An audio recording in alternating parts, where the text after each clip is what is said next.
Hey y'all, it is a brisk November morning here in South Georgia. I'm just to show y'all a little bit about subsoiling and how to get land ready for winter wheat. There is not a lot of wheat farmers left in the South. In the 90s, most farmers down here grew wheat. It was very common. And my family grew wheat pretty strong on into the 2000s. We actually sell cover crop seed, been doing that for years. And I have wheat for sale right now for cover crop seed. If you need cover crop seed and you're in the area, I do have wheat that I grew on the farm earlier this year and harvested. My UGA says my germination's at 93% on that seed, but we've been in the wheat cover crop seed business for years and years and years. We've been growing wheat for a very long time, but it's not that common down here in the South anymore, and I think it's not that common in the U.S. To tell you the truth. A lot of the wheat production has gone elsewhere because the margins are pretty thin. But what I have found out in the last 2 years of farming on my own is that, yeah, the margins are thin on wheat, but the margins on corn are in the negative. And this year, the margins on soybeans was in the negative. So I'll take a thin margin over a negative margin, and I'll keep farming wheat. The main reason most of the farmers quit doing wheat down here was we usually get a rain right when it's time to harvest it. We don't get a lot of rain that time of year, but we usually get us a good rain first week of June, last week of March. And if it rains on that wheat, you're done. So that gamble became too much of a gamble. We're already working with a thin margin, and a lot of farmers just said, you know what, I'm done with that. But I did good with it this past year. I'm doing it again this coming year. And so what we're going to do today is we're going to take this peanut field. Y'all see my pecans in the back. There's a video coming soon of the pecan harvest. Pecan harvest is already up and rolling. We'll have a video coming soon of that. But what we're going to do today is we're going to take this peanut field. You see, this is a field that's been harvested several weeks ago. Y'all saw videos of it. And I've begun disking it, incorporating that hay. So this is the area where the hay's been more incorporated. And what we're going to do today is we're going to run the subsoiler on the areas where the hay has been incorporated. Peanut hay is a high fertilizer value crop. So some people roll the peanut hay behind the pickers and use this as a feed crop, and it makes great cattle feed. However, you can buy hay, you can buy good hay cheaper than what you can replace the end value of this hay. So if I remove this hay and fit to my cows, it would cost me more money to put fertilizer back than what I would be getting and feed my cows. So we always incorporate the hay here on the farm. Some people, it's common on the internet, on YouTube, to say, hey, growing peas with corn provides a nitrogen source for corn, having peas mixed with the corn, or growing peanuts as a cover in there with the corn provides a nitrogen source.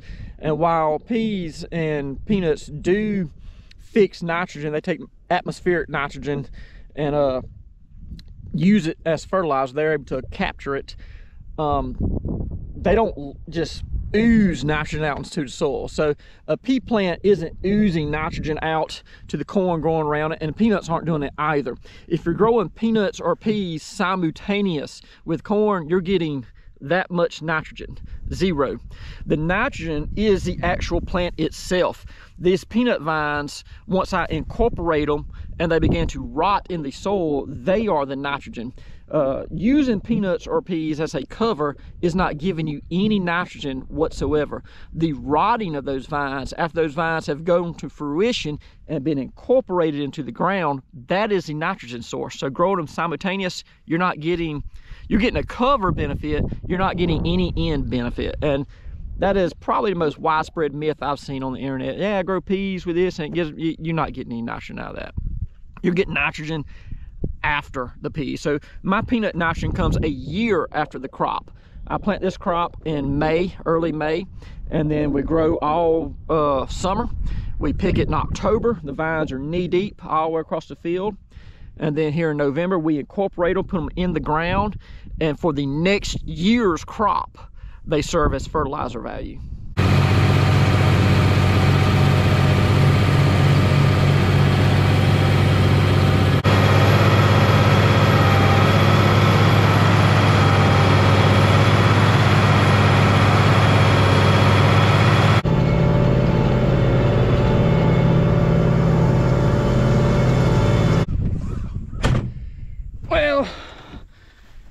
bad news is transmission's tore up in the 8530.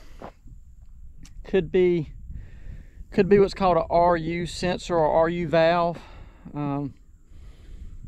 That's best case scenario.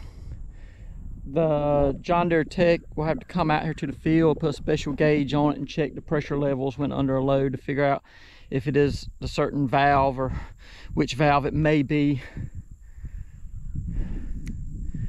The low end on the transmission rebuild on one of these, the entry point's 30K. Could be as high as 100. You can't subsoil the field without that tractor. So we're gonna move on to other stuff. I got some butter beans, believe it or not, baby lima beans that finally made.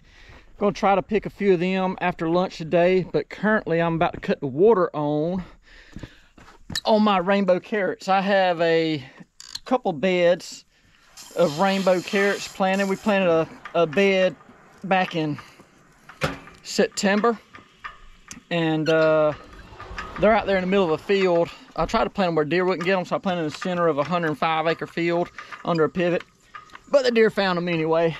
So later on, we planted just about 7 days ago today, I planted a bed here at my house of rainbow carrots, and this is a much smaller bed. This bed here is only about 220 feet long and 4 feet wide. The other bed was about 300 yards long. It was a much bigger one.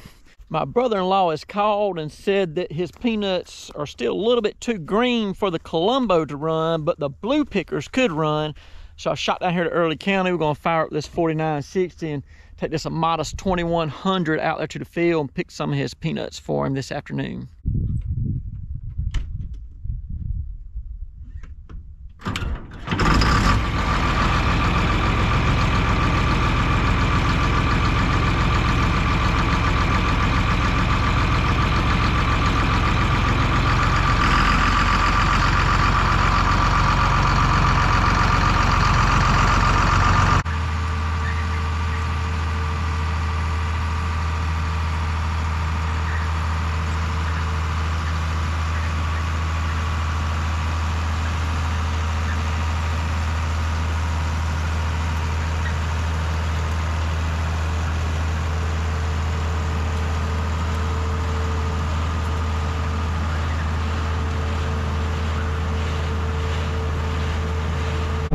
It is November the 16th, and this is the latest I've ever picked peanuts in the year in my life. I've never picked peanuts this late. And we still got, I'm going to keep helping my brother-in-law, we still got about 200 to 300 more acres to pick.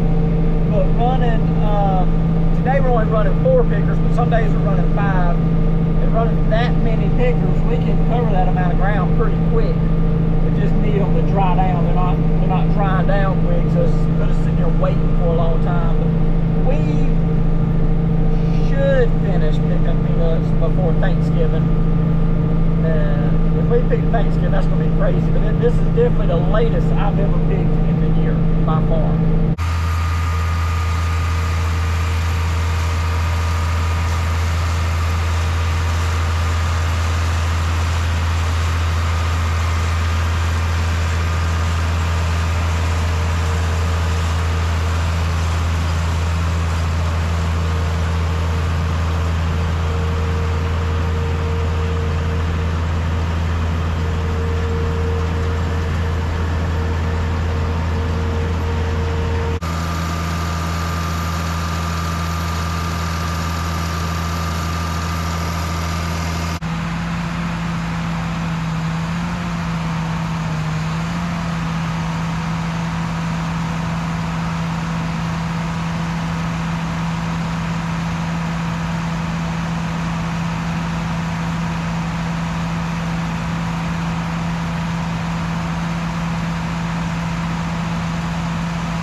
Well, that's gonna do it for today, y'all. One good thing about farming, if you don't know much about it, is no 2 days are ever the same, not even close. And you can never, it's hard to even say at the beginning of a day what you're gonna be doing at the end of that same day. You never know what's gonna happen, what's gonna change. Plans are always changing, things are always adapting, evolving constantly on the farm. You'll never know. I thought I was gonna be V-ripping wheatland today. Turned out I was gonna be picking peanuts. So that's always entertaining, never knowing what your day is gonna hold. It is unfortunate that we have a catastrophic failure on the 8530. That's really bad. I don't know what's gonna happen with that. We'll just have to see. I thank all y'all for watching. Hope to see you next time.